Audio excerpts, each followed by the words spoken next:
प्यारे बच्चों नमस्कार। आज हम करने जा रहे हैं 9.1 एक्सरसाइज या 9 चैप्टर में एक ही एक्सरसाइज है, that is 9.1 some application of trigonometry. Chapter का नाम है। बहुत ज़्यादा आसान है, कुछ ज़्यादा मुश्किल है नहीं, और सिंपल इसका कुछ बेसिक्स हैं वो इंट्रोडक्शन वीडियो में हम समझा चुके हैं आपको। अगर अभी तक आपने इंट्रोडक्शन वीडियो नहीं देखी है तो first go through the introduction video and then come to the exercise. Introduction video में हमने क्या समझाया था, सिंपली आपको बताया गया था। और क्या बताया गया था? Trigonometry ratio, trigonometry values, line of sight, angle of elevation और angle of depression. Line of sight तो बहुत कम यूज होने वाली है, लाइन ऑफ साइट तो बहुत कम यूज होने वाली है, और एंगल ऑफ एलिवेशन और एंगल ऑफ डिप्रेशन यूज तो होने वाले हैं बट इतने ज़्यादा मुश्किल नहीं है। यूज तो होने वाले हैं बट इतने ज़्यादा मुश्किल नहीं है, क्योंकि एंगल ऑफ एलिवेशन कहाँ पर बन रहा होगा? ऊपर बन रहा होगा, और एंगल ऑफ डिप्रेशन कहाँ पर बन रहा होगा? हॉरिजॉन्टल लाइन से नीचे में बन रहा होगा। हॉरिजॉन्टल लाइन के ऊपर कितना डिग्री एंगल बन रहा होगा? 0 डिग्री एंगल बन रहा होगा। हॉरिजॉन्टल लाइन के ऊपर कितना डिग्री एंगल बन रहा होगा? 0 डिग्री एंगल बन रहा होगा।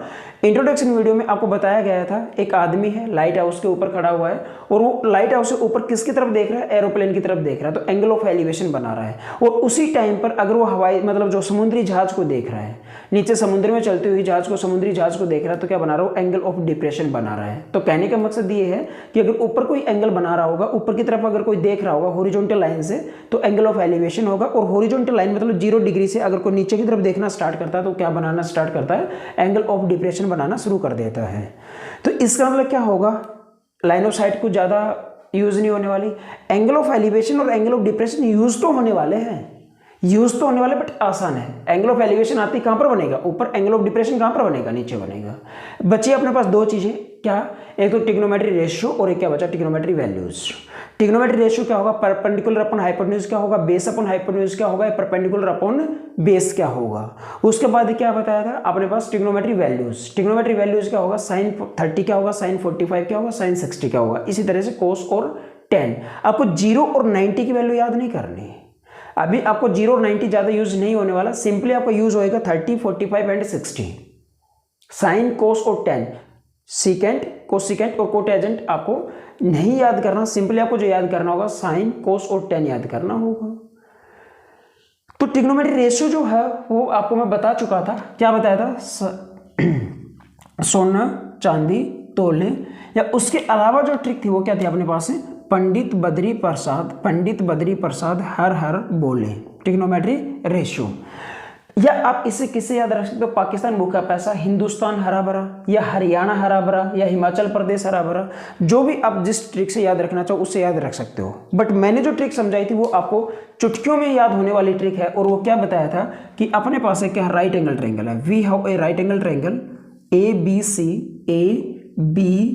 vertices are ABC and right angle at B, और 90 के सामने वाला, 90 के सामने वाली जो अपने पास लेंथ रहेगी, साइड रहेगी, वो क्या रहेगी? हाइपोटेन्यूज। क्या होगा? हाइपोटेन्यूज होगा। और ये क्या होगा? बेस। ये क्या होगा बेटा? बेस। क्या मैं इसको B लिखूं? नहीं, बेस ही लिख दो थोड़ी देर के लिए। क्या होगा? ये बेस होगा। तो क्या मैंने सही लिखा?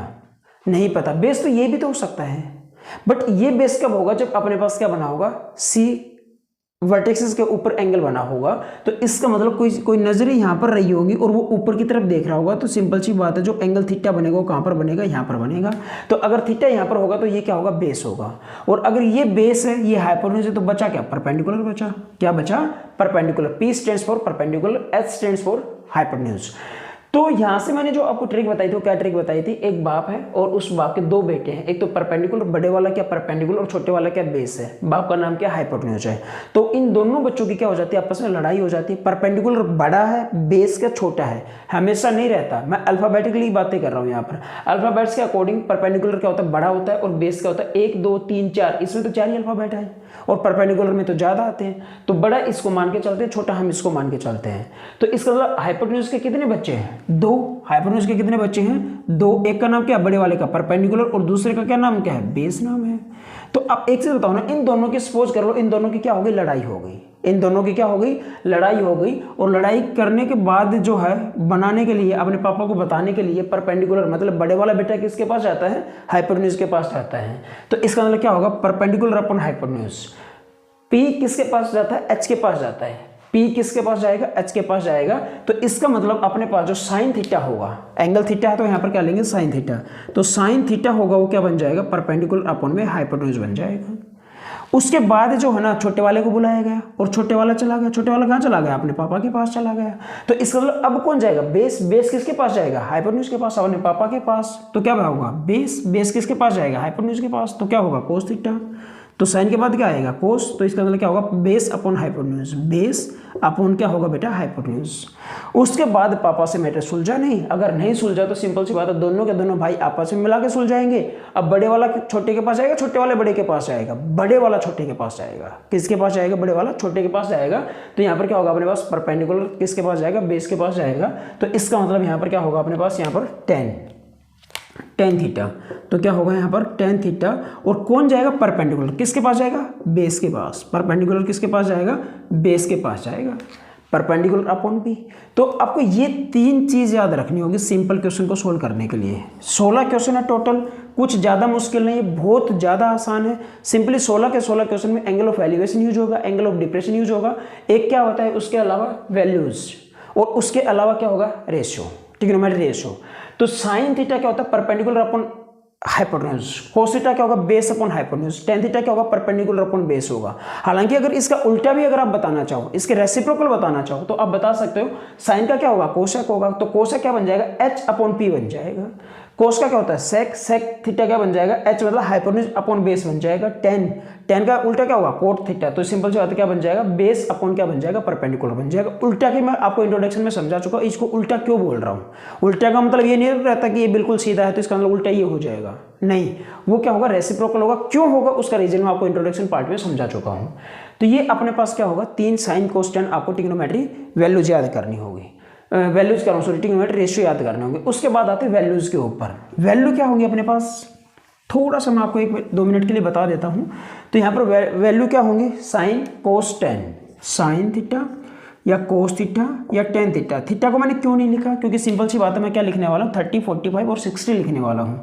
तो यहाँ पर क्या होगा अपने पास, यहाँ पर क्या होगा 30 डिग्री, 45 एंड क्या होगा 60 डिग्री होगा। अब मैं नहीं समझाने वाला, डायरेक्टली मैं एक बार रिवीजन के चक्कर में यहाँ पर लिख रहा हूँ तो आपको याद रह जाएगी। तो इसका मतलब साइन 30 कितना होगा 1/2, साइन 45 कितना होगा 1/√2, साइन 60 कितना होगा √3/2।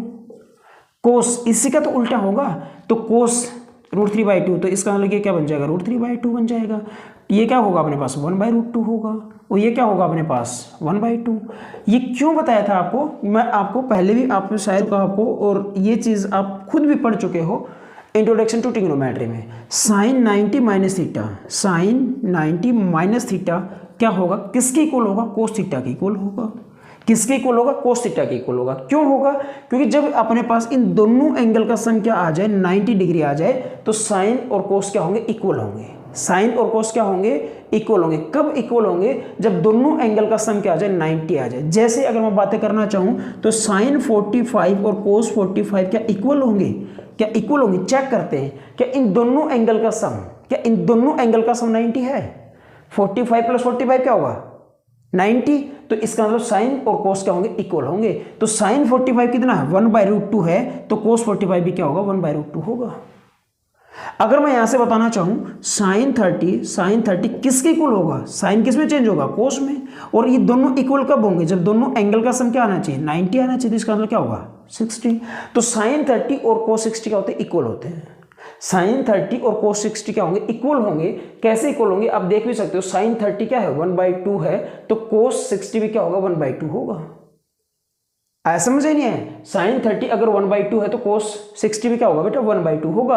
अगर मैं एक छोटे से एग्जांपल से और समझाना चाहूँ, जैसे मैं कह दूं कोस 30 किसके इक्वल होगा, कोस किस में चेंज होगा, साइन में चेंज होगा। और 30 आ चुका तो यहाँ पर कितना आएगा 60 आएगा। इसका मतलब क्या हुआ, दोनों एंगल का सम 90 है। 30 + 60 क्या होगा 90 होगा। तो साइन और कोस क्या होंगे, इक्वल होंगे। तो जो कोस 30 की वैल्यू होगी ना, वही किसकी वैल्यू होगी, साइन 60 की वैल्यू होगी। तो इसका मतलब क्या होगा अपने पास, जो कोस 30 वैल्यू होगी, जो कोस 30 की वैल्यू होगी √3/2 है, तो कोस 30 की जो वैल्यू होगी वही साइन 60 की वैल्यू होगी √3/2। तो यहाँ पर भी क्या आएगा √3/2 आएगा। तो अगर आपको साइन की वैल्यू याद है तो कोस की याद करने में कुछ ज्यादा दिक्कत नहीं होनी चाहिए। डायरेक्टली इसका क्या आ जाएगा √3/2 यहाँ पर आएगा, और यहाँ पर 1/√2 यहाँ पर आएगा। 1/2 है तो यहाँ पर क्या आएगा 1/2 आएगा।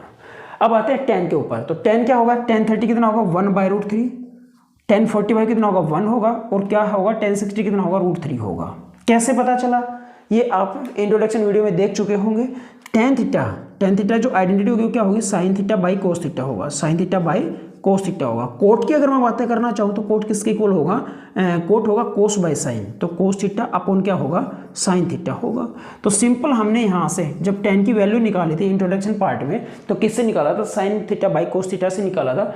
थीटा की वैल्यू अगर 30 है तो यहाँ पर भी क्या होगा 30 होगा, तो tan 30 इज इक्वल टू क्या होगा sin 30 अपॉन cos 30, और जैसे इसको डिवाइड करेंगे तो क्या आएगा 1/√3 आएगा, इसमें क्या आएगा 1 आएगा, तो यहाँ पर क्या आएगा √3 आएगा। सिंपल आपको ये चीज़ पता होनी चाहिए।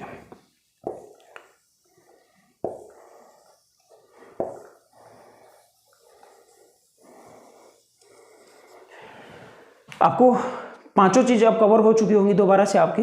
एक तो ट्रिग्नोमेट्री रेशियो आपको पता होना चाहिए, साइन कोस टेन, उसके बाद ट्रिग्नोमेट्री वैल्यूज पता होनी चाहिए 30, 45 एंड 60।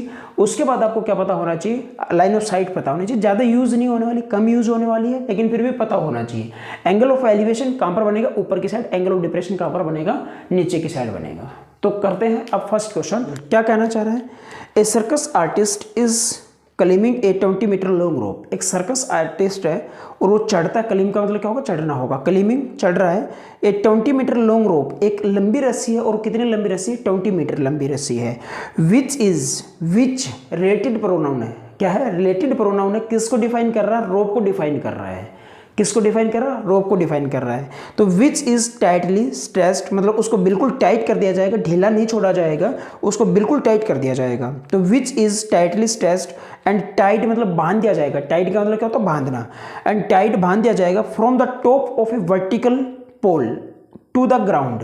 तो ये कहना चाह रहा है कि एक अपने पास यहाँ पर क्या है, वर्टिकल टावर है, क्या है बेटा, क्या है, ए पॉइंट और ये क्या है, बी पॉइंट है, ये वर्टिकल टावर है, क्या है, ये वर्टिकल टावर है, और इसमें एक आर्टिस्ट है, सर्कस का आर्टिस्ट है, और वो इसको क्या करता है, रस्सी को बांधता है, और कहाँ पर बांधता है, वर्टिकल जो टावर है या पोल जो है ना, वर्टिकल पोल है, इसके तो टॉप पर बांधता है, और कहाँ पर बांधता है, ग्राउंड के ऊपर बांध देता है, इन दोनों जगह पर बांध देता है। और ये क्या अपने पास बेस है, ये क्या है, बेस है। तो रस्सी क्या होगी, ये होगी। तो क्या कहना चाह रहा है, विच इज टाइटली मतलब बिल्कुल टाइट बांधी गई, स्ट्रेस्ड एंड टाइट बांध दिया गया from the top of a vertical pole to the ground. Find the height of the pole. हमें क्या बताना होगा यहाँ पर, पोल की हाइट बतानी होगी, मतलब ए बी बताना होगा। क्या बताना होगा, ए बी बताना होगा। Find the height of the pole if the angle made by the rope with the ground. Made का मतलब बनाना, मेड का मतलब क्या होगा, बनाना। तो यहाँ पर क्या होगा, इफ द एंगल मेड मतलब एंगल बनता है, और यह बनाया गया था, सेकेंड फॉर्म यूज हो रही, मेक सेकेंड फॉर्म यूज हो रही है, मेड। तो if the angle made by the rope, angle बनाया गया था, और विद द ग्राउंड, किसके साथ, ग्राउंड के साथ और रोप के साथ। लेवल इज 30 डिग्री, और कितना बनाया गया था, 30 डिग्री, मतलब ये तो ग्राउंड है और ये रोप है, तो इसका मतलब कितना डिग्री एंगल बनाया गया था, 30 डिग्री एंगल बनाया गया था। कितना डिग्री एंगल बनाया गया था, 30 डिग्री बनाया गया था। If the angle made by the, हाँ ये तो हो ही चुका। और ये जो लंबी रस्सी जो है वो कितनी लंबी है, 20 मीटर है। कितनी है, 20 मीटर है। तो बस क्या मुश्किल है, बता दो। सिंपल आपको ट्रिग्नोमेट्री रेशियो पता होना चाहिए। आपको निकालना क्या, ए बी निकालना है। क्या निकालना है आपको बेटा, ए बी निकालना है। तो बता दो ना क्या है, यहाँ पर क्या था, बड़ा बेटा, यहाँ पर क्या है, छोटा बेटा, यहाँ पर क्या बैठा हुआ, बाप बैठा हुआ। बाप क्यों है, क्योंकि सबसे बड़ा होता है। हाइपोटेन्यूज क्या होता है, चाहे आप परपेंडिकुलर लो, चाहे बेस लो, चाहे हाइपोटेन्यूज लो, उन तीनों में सबसे बड़ा जो होगा वो क्या होगा, हाइपोटेन्यूज बड़ा होगा। क्या होगा, हाइपोटेन्यूज बड़ा होगा। तो इसका मतलब ये निकालना, इसकी वैल्यू है आपके पास। तो मतलब बड़े वाला बेटा मतलब परपेंडिकुलर एंगल के अकॉर्डिंग किसके पास जाएगा, अपने बाप के पास जाएगा। तो अब में क्या फाइंड आउट करना होगा, ए बी फाइंड आउट करना होगा। किसकी वैल्यू निकालनी होगी, ए बी की वैल्यू को हमें क्या करना, फाइंड आउट करना है। क्या दिक्कत आ गई बता दो, अब कर देंगे आराम से। तो यहां से क्या आ चुका अपने पास, A B in triangle A B C, और ये जो पॉइंट होगा वो क्या होगा, सी होगा।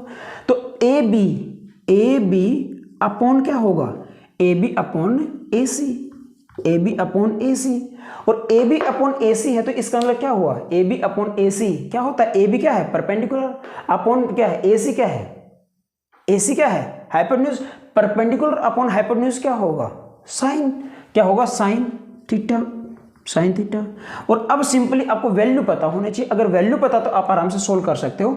ए बी की जो वैल्यू हो वो तो हमें फाइंड आउट करनी है। ए बी की जो वैल्यू होगी वो तो हमें क्या करनी होगी बेटा, फाइंड आउट करनी होगी। और A C is what, A C is 20। तो यहाँ पर कितना बता रखा है 20 मीटर सेंटीमीटर, वो तो देख लेंगे, कोई दिक्कत नहीं होगा। तो अभी आप क्या मान लो 20, मान लो कितना बता रखा है 20 मीटर, तो 20 मीटर, तो यहाँ पर भी क्या होगा 20 मीटर, इसको रहने दो, इक्वेशन में बाद में लास्ट में लगा देंगे। तो AC कितना है हमारे पास 20, साइन, तो साइन तो क्या रहेगा, साइन रहेगा, और थीटा की वैल्यू कितनी 30 डिग्री, तो यहाँ पर क्या आ जाएगा अपने पास 30 डिग्री आ जाएगा। सिंपली AB अपॉन 20 तो आ चुका। अब एक चीज बता दो, साइन 30 की वैल्यू आपको पता होनी चाहिए। जब तक आपके दो चीज नहीं पता, यहाँ पर क्वेश्चन सोल्व नहीं हो पाएगा जब तक आपको ट्रिग्नोमेट्री रेशियो नहीं पता, और क्या नहीं पता, आपके साथ साथ में ट्रिग्नोमेट्री वैल्यू नहीं पता। वैल्यूज क्या, साइन 30 कितना होगा 1/2, कितना होगा साइन 30 कितना होगा 1/2, क्रॉस मल्टीप्लाई करेंगे 20 कहाँ जाएगा, ऊपर जाएगा, 20 कहाँ जाएगा ऊपर, तो AB इज इक्वल टू कितना आ जाएगा 20/2, कितना आ जाएगा 20/2, और मीटर है तो सिंपल सी बात अपने पास क्या आएगा, मीटर आएगा। तो AB की जो वैल्यू आ चुकी, जब इसको कैंसिल आउट करेंगे तो अपने पास कितना आ चुका 10 मीटर आ चुका, कितना आ चुका बेटा 10 मीटर आ चुका। इसका मतलब हाइट ऑफ द पोल भी 10 मीटर, जो पोल की जो हाइट होगी वो कितनी होगी 10 मीटर होगी। This is our answer. करते हैं सेकेंड क्वेश्चन। क्या करा बेटा second question, a tree breaks, एक ट्री है, एक पेड़ है, वो टूट जाता है ड्यू टू स्टॉर्म, तूफान के कारण, तूफान आया और पेड़ क्या गया, टूट गया। तो a tree breaks due to storm and the broken part bend so that, broken part क्या हो जाता है, बेंड हो जाता है। मतलब एक ऐसा पेड़ था, अगर मैं इसकी बातें करना चाहूँ तो यहाँ पर एक पेड़ है और इसको आप पेड़ मान सकते हो। जैसे स्टॉर्म आया, जैसे तूफान आया तो वो क्या होगा, बीच से यहाँ से टूट गया, और टूट के वो क्या होगा, बेंड हो गया, क्या होगा, बैंड हो गया, और ये जो पार्ट है वो कहाँ पर हो जाएगा, धरती से टच हो जाएगा। तो a tree breaks due to storm and the broken part bends so that, और ब्रोकन पार्ट क्या हो जाएगा, बेंड हो जाएगा, मुड़ जाएगा, सो दैट ताकि, और इस टाइप से मुड़ जाएगा, the top of the tree touches the ground, top of the tree touches the ground, जो टॉप होगा, जो ट्री है, ये ट्री का जो क्या था टॉप है, तो सिंपल सी बात है, ये मुड़ने के बाद, बेंड होने के बाद किसको टच करेगा, ग्राउंड को टच करेगा। ट्री टच हुए मतलब touches the ground making an angle 30 degree, और ये कितना बना रहा है, 30 डिग्री एंगल बना रहा है। कहने का मतलब ये अपने पास एक ट्री है, इसको मैं पेड़ मान लेता हूँ, तो लेंथ या हाइट ऑफ द ट्री भी AB, जो ट्री की जो हाइट होगी वो क्या होगी, AB होगी, और यहाँ से बीच से आप इसको मान के चलो, यहाँ बीच से वो क्या हो जाता है, टूट जाता है, और टूटने के बाद ये जो पार्ट होगा वो कहाँ चला जाएगा, नीचे चला जाएगा। तो सिंपल सी बात है, किसको टच करता है, इस चीज़ को टच करता है, यहाँ पर इस ग्राउंड को टच करता है। तो लेट्स से अगर अदरवाइज आप कहना चाहो ना, तो ये पॉइंट A है, तो ये पॉइंट भी क्या होगा, A होगा, क्योंकि इसी का जो ट्री है इसी का तो टच हुआ है, ये जो ऊपर अपर पार्ट है वही तो टच हुआ है। लेकिन आप इसको थोड़ी देर के लिए C मान लो, अगर ABC, तो सिंपल सी बात है, ये पॉइंट को क्या मान सकते हो, अब D मान लो। तो AD और DC क्या होंगे बेटा, इक्वल होंगे। ये चीज आपको समझ आ चुका होगा, जो AD जो होगा और DC जो होगा वो क्या होगा, इक्वल होगा। AD जो टूटा हुआ पार्ट है पेड़ का, वो जो नीचे गिरा हुआ है, मतलब जो जमीन के साथ टच हुआ है, ग्राउंड के साथ टच हुआ है, वो दोनों के दोनों क्या इक्वल है, AD और DC क्या है, इक्वल है। और मेकिंग एन एंगल 30 डिग्री, और ये जो बना रहा है ये कितना डिग्री एंगल बना रहा है, 30 डिग्री एंगल बना रहा है। उसके बाद कहना चाह रहा है कि the distance between the foot of the tree, the distance between the foot of the tree, tree के जो फुट होंगे, ट्री के जो पैर होंगे वो कहाँ पर होंगे, यहाँ पर होंगे। तो क्या कहना चाह रहा है यहाँ पर, the distance between the, distance की बात हो रही है, बिटवीन का मतलब बीच में, तो distance between the foot of the tree to the point where the top touches the ground is 8 metre. वो इसकी बातें कर रहा है, मतलब 8 मीटर। इसके जो अपने पास जो पेड़ है, और पेड़ के क्या है अपने पास, ट्री के क्या है, फुट है, और जो जहाँ से इसको ग्राउंड को टच करता है उसके बीच की जो डिस्टेंस वो कितनी बता रखी है, 8 मीटर बता रखी है। Find the height of the tree. अब इसका मतलब हमें क्या करना होगा, we have to find out the value of AB। हमें किसकी वैल्यू को फाइंड आउट करना होगा, AB की वैल्यू को फाइंड आउट करना होगा। जो AB है वो क्या है, AD प्लस में DB, AB not AB, AD plus में क्या है, यहाँ पर आपको O लग रहा होगा, O नहीं है भाई, ये AD प्लस में क्या है, यहाँ से DB कह सकते हो, BD कह दो, बात एक ही है। तो हमें यहाँ से AB की वैल्यू को फाइंड आउट करना होगा। AB की वैल्यू को फाइंड आउट करने से पहले हमें AD पता होना चाहिए, BD पता होना चाहिए, दोनों को ऐड करेंगे तो किसकी वैल्यू आ जाएगी, AB की वैल्यू आ जाएगी। अच्छा क्वेश्चन है, देखते हैं। अब ये क्या बड़ा बेटा बाप के पास आएगा, है ही नहीं, ना बड़ा बेटा है ना बाप है। तो अब की बार तो क्या छोटा बेटा है, छोटा बेटा किसके पास जाएगा, क्या बड़े के पास जाएगा, बेच दो कोई दिक्कत नहीं, क्या बाप के पास जाएगा, बेच दो कोई दिक्कत नहीं। एक की वैल्यू निकाल दो, चाहे तो पहले परपेंडिकुलर निकाल दो, चाहे पहले हाइपोटेन्यूज निकाल दो, जो मन करे आप वो निकाल सकते हो। तो इन ट्रायंगल BCD अगर मैं आप कुछ भी निकाल दो, परपेंडिकुलर अपॉन बेस निकाल दो या बेस अपॉन हाइपोटेन्यूज निकाल दो, एक ही बात है। मैं पहले क्या निकालना चाह रहा हूं, मैं पहले BD अपॉन 8 का मतलब क्या होगा, BD अपॉन BC। इसका मतलब क्या कहना चाह रहा हूं, मैं कहना चाह रहा हूं कि जो परपेंडिकुलर है ना, जो बड़ा भाई है वो किसके पास जा रहा है, छोटे भाई के पास जा रहा है। तो इसका मतलब क्या होगा, यहाँ पर BD अपॉन क्या होगा, BC। BD अपॉन क्या होगा, BC। और बड़ा भाई किसके पास गया, छोटे भाई के पास, लास्ट में जाएगा tan आएगा। तो इसका मतलब यहाँ पर क्या होगा, tan थीटा होगा। सिंपली आपको वैल्यू पता होना चाहिए। क्या BD की वैल्यू पता है, नहीं पता, वो तो हमें फाइंड आउट करनी होगी। तो BD अपॉन BC, BC की वैल्यू क्या है, BC is 8 metre, 8 is equal to 10, और थीटा की वैल्यू क्या है, 30 डिग्री। तो यहाँ पर क्या आ चुका, 30 डिग्री आ चुका। तो tan 30 कितना होगा, थोड़ी देर पहले बताया था 1/√3, कितना होगा 1/√3। तो इसका मतलब BD अपॉन में 8 इज इक्वल टू कितना आ चुका, 1/√3 आ चुका। क्रॉस मल्टीप्लाई कर दो, क्रॉस मल्टीप्लाई करोगे तो क्या आ जाएगा अपने पास, BD की जो वैल्यू होगी, BD की जो वैल्यू होगी कितनी आ जाएगी बेटा, 8/√3 आ जाएगी। कितना आ जाएगा, 8/√3। BD जो होगा अगर क्रॉस मल्टीप्लाई करना चाहो तो 8 1 जा 8, 8 बाई क्या आ जाएगा, √3 आ जाएगा। तो सिंपली आप इसको जो है ना, BD की तो वैल्यू आ चुकी, अब हमें किसकी चाहिए, AD की वैल्यू और चाहिए। AD की वैल्यू निकाल दो। अब AD की निकालनी होगी। अब AD तो डायरेक्ट नहीं दे रखा, AD किसके इक्वल बता रखा, DC के इक्वल बता रखा, तो DC की वैल्यू निकालनी होगी। तो इसका मतलब क्या होगा, अपने पास DC निकालेंगे। इसका मतलब अब की बार छोटा बेटा किसके पास जाएगा, बाप के पास जाएगा। छोटा बेटा किसके पास जाएगा, अपने पापा के पास जाएगा। तो इसका मतलब ट्रायंगल तो वही हो गया अपने पास, in triangle same, in triangle same. Same का मतलब क्या होगा, BCD, छोटा बेटा BC किसके पास जाएगा, अपने पापा के पास जाएगा। पापा क्या है, DC है, इज इक्वल टू क्या होगा, छोटा बेटा जब पापा के पास जाता है तो क्या बनता है, कोस। क्या बनता है, कोस, और कोस थीटा। अभी तो अब थीटा की जगह थीटा ही लिखो। तो BC की वैल्यू क्या है, 8। BC की वैल्यू कितनी होगी, 8, putting the value of BC। तो इसका मतलब क्या होगा, 8, और DC की वैल्यू क्या है, पता नहीं, फाइंड आउट करनी है। DC की वैल्यू तो क्या करनी होगी, फाइंड आउट करनी होगी। और कोस और थीटा, थीटा कितना, 30 डिग्री, कितना होगा, 30 डिग्री होगा। तो 8/DC, 8/DC is equal to कितना होगा, cos 30। और cos 30 की वैल्यू क्या बताई थी थोड़ी देर पहले, cos 30 किसके इक्वल होगा। अगर आपको cos नहीं पता, अकेला साइन पता है, तो cos 30 ये तो पता होगा। तो cos 30 जो होगा वो किसके इक्वल होगा, cos कभी किसके इक्वल होगा, साइन के इक्वल होगा। कब इक्वल होगा, जब इन दोनों एंगल का सम क्या होना चाहिए, 90 होना चाहिए। तो 30 तो आ चुका, तो सिंपल सी बात है, बचा क्या, 60। तो cos 30 किसके इक्वल होता है, sin 60 के इक्वल होगा। तो sin 60 की वैल्यू तो कम से कम आपको पता ही होगी। sin 60 तो पता होगा कितना होता है, √3/2। तो cos 30 भी क्या होगा, √3/2 होगा। तो cos 30 कितना आ जाएगा बेटा, √3/2 आ जाएगा। DC की वैल्यू निकालनी है, तो DC कहाँ जाएगा, ऊपर जाएगा। एक साइड रखेंगे, वैल्यू निकालनी है। तो इसका मतलब क्या आ जाएगा अपने पास, ध्यान से देखना, यहाँ पर बच्चे जर्नली गलती करते हैं। तो किसकी वैल्यू निकालनी होगी, DC की वैल्यू निकालनी होगी। DC कितना आ जाएगा अपने पास, DC को ऊपर लेके गया, 8 2 जा 16, 8 2 जा 16। DC ऊपर जाएगा तो √3 कहाँ पर आएगा, नीचे आएगा। तो √3 कहाँ पर आ जाएगा, नीचे आएगा। तो अपने पास किसकी वैल्यू आ चुकी, DC की वैल्यू आ चुकी है। कुछ बच्चों का मन कर रहा होगा रेशनलाइजेशन कर दो, मत करो। क्यों कर रहे हो, जनरली रेशनलाइजेशन हमें उस क्वेश्चन में करना रहता है, बाकी तो हम तो किसी भी क्वेश्चन में कर सकते हैं। किसी क्वेश्चन का मतलब क्या होगा, रेशनलाइजेशन तब करते हैं जब नीचे डिनोमिनेटर में क्या बन रहा हो, इरेशनल नंबर बन रहा हो, तब हम रेशनलाइजेशन करते हैं। इरेशनल नंबर को खत्म करने के लिए, या ये कह सकते, आप ये कह सकते हो, इरेशनल नंबर को रेशनल नंबर में कन्वर्ट करने के लिए हम क्या करते हैं, रेशनलाइजेशन करते हैं। बट यहाँ पर रेशनलाइजेशन कब करना होगा, तब करना होगा जब ये कैंसिल आउट हो रहा हो। अगर यहाँ पर 15 आ जाता है ना, 15/√3 आता, तो सिंपली मैं क्या कर देता, √3 से मल्टीप्लाई, √3 से डिवाइड, तो क्या होगा, 3 से कैंसिल आउट हो गया। बट यहाँ पर 16 भी 3 से कैंसिल आउट नहीं हो रहा, यहाँ पर 8 भी 3 से कैंसिल आउट नहीं हो रहा। तो रेशनलाइजेशन का कोई मतलब नहीं बनता, यहाँ पर मत करो, ऐसे ही रहने दो।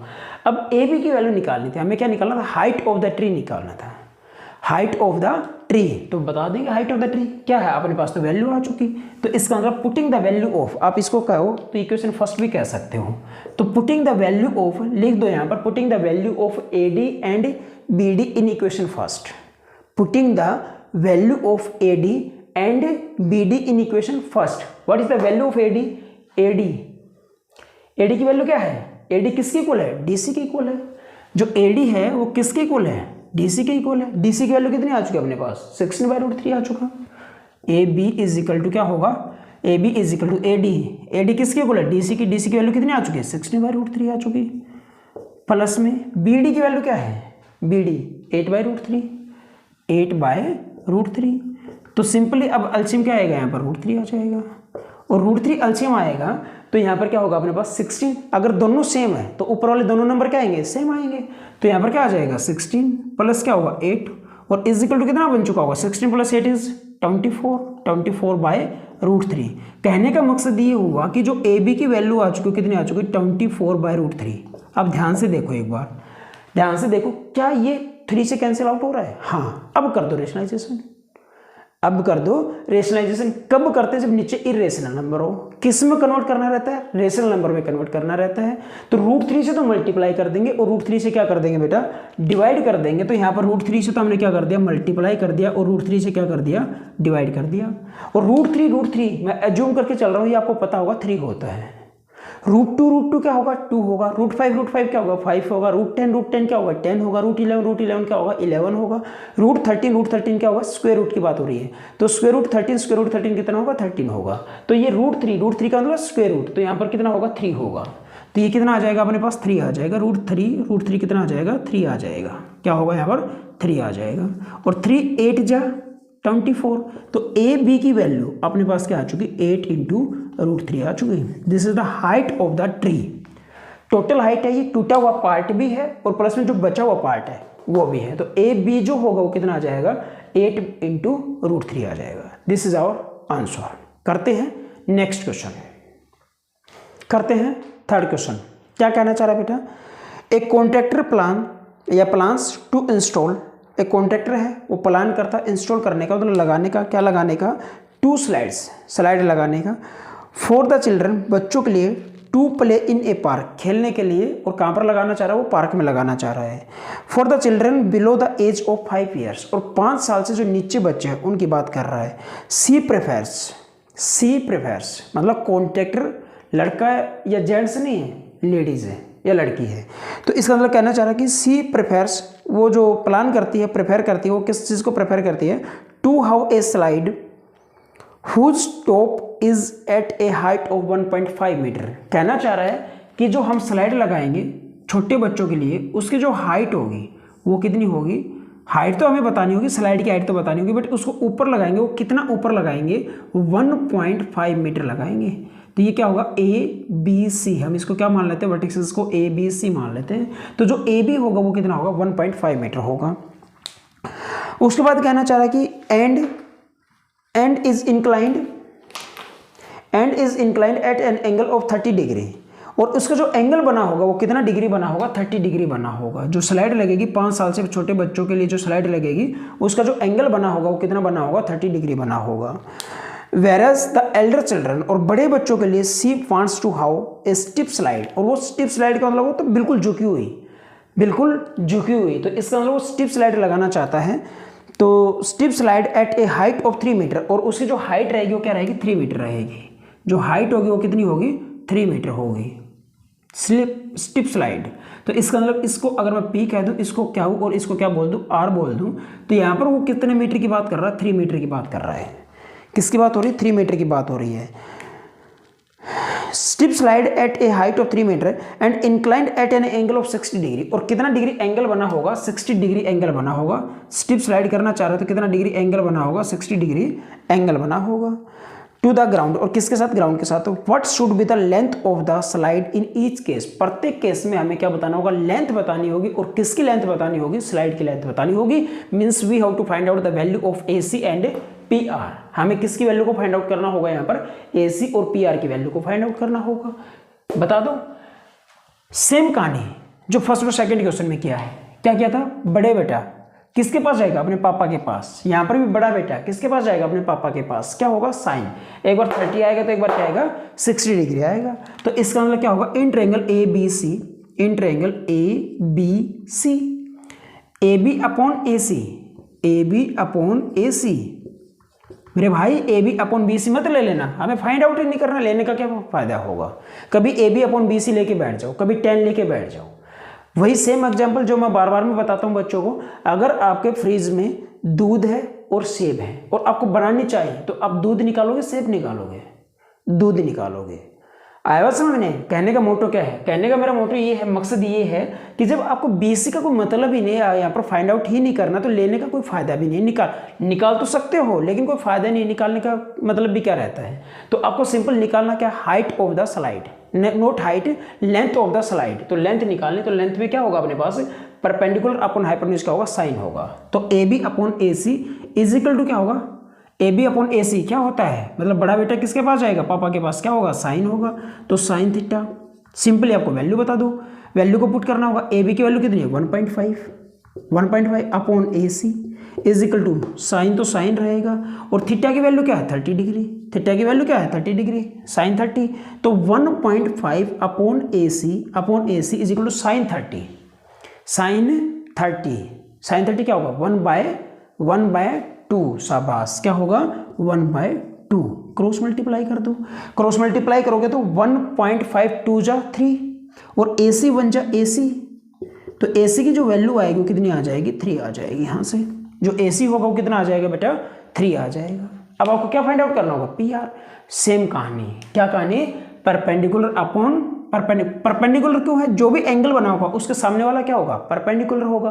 तो इसका मतलब यहाँ पर क्या है अपने पास, perpendicular P Q in triangle P Q R, in triangle P Q R, P Q upon में P R, P Q upon में P R is equal to क्या होगा, परपेंडिकुलर अपॉन हाइपोटेन्यूज क्या होगा, साइन, क्या होगा, साइन। और sign कितना है, अभी तो थीटा लिख दो, बट है 60 डिग्री।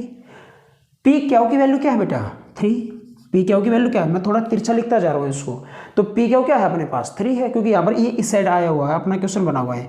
तो पी क्यू क्या है, 3, और पी आर की वैल्यू क्या है, पी आर की वैल्यू तो हमें फाइंड आउट करनी है, पी आर की वैल्यू तो हमें फाइंड आउट करनी है। और साइन थीटा की वैल्यू क्या है, 60 डिग्री, और साइन 60 बता दो क्या होगा, साइन 60 बता दो क्या होगा, √3/2। साइन 60 क्या होगा, √3/2। तो इसका मतलब यहाँ पर क्या होगा, 3 अपॉन में पी आर, और इज इक्वल टू क्या होगा, साइन 60 √3/2। यहाँ तक तो बच्चे जनरली कर देते हैं, बट इसके बाद गलत करना स्टार्ट करते हैं, आपको ध्यान से करना होगा। अब इसको क्रॉस मल्टीप्लाई करेंगे तो 3 2 जा क्या बनेगा, 6, 3 2 जा क्या बनेगा, 6, और √3 इंटू क्या बनेगा, पी आर, √3 क्या बनेगा, पी आर। क्रॉस मल्टीप्लाई करते हैं तो पी आर कहाँ पर जाएगा, ऊपर जाएगा, तो इसका मतलब क्या होगा, √3 P R is equal to 3 2 जा 6, और √3 मल्टीप्लाई में तो कहाँ जाएगा, डिवाइड में। पी आर की तो वैल्यू निकालनी, तो 6 अपॉन क्या होगा, √3 होगा।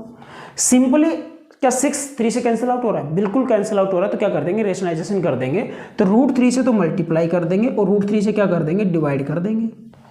√3 से मल्टीप्लाई और √3 से क्या कर देंगे, डिवाइड कर देंगे। इसका मतलब √3 क्या होगा, 3, √5 क्या होगा, 5, √10 क्या होगा, 10 होगा, √11 क्या होगा, 11 होगा।